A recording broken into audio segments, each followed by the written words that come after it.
it's time for us to dig into the history and mystery of real encounters with giants.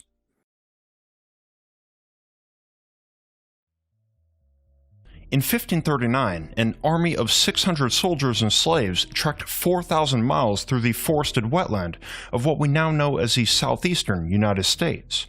Leading these troops was the Spanish conquistador Hernando de Soto, one of the most successful explorers of the New World, who made his riches plundering gold and selling slaves.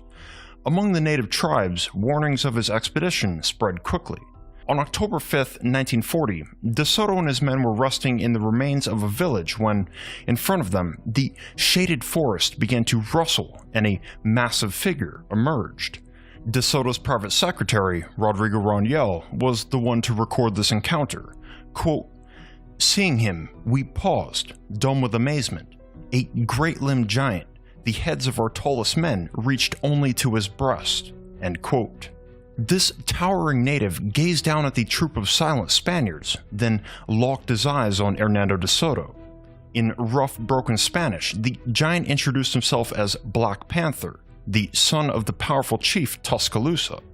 He announced that Chief Tuscaloosa wanted to meet them, and a welcoming feast was being prepared. Curious, De Soto and his hungry men agreed to follow Black Panther into the dense forest, the way to his village. Little did they know that they were being led into one of the deadliest giant encounters in recorded history.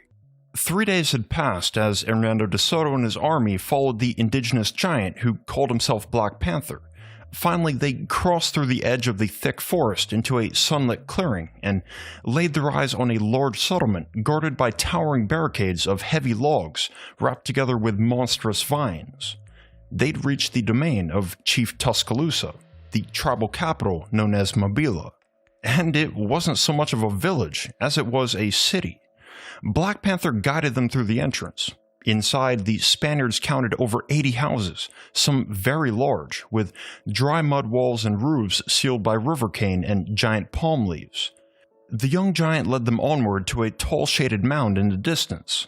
There on the mound sat Chief Tuscaloosa, with 100 regular-sized tribal warriors guarding him from all sides. Black Panther approached and his father stood up to greet him. De Soto and his men were in shock. Tuscaloosa was taller than his son by at least 2 feet.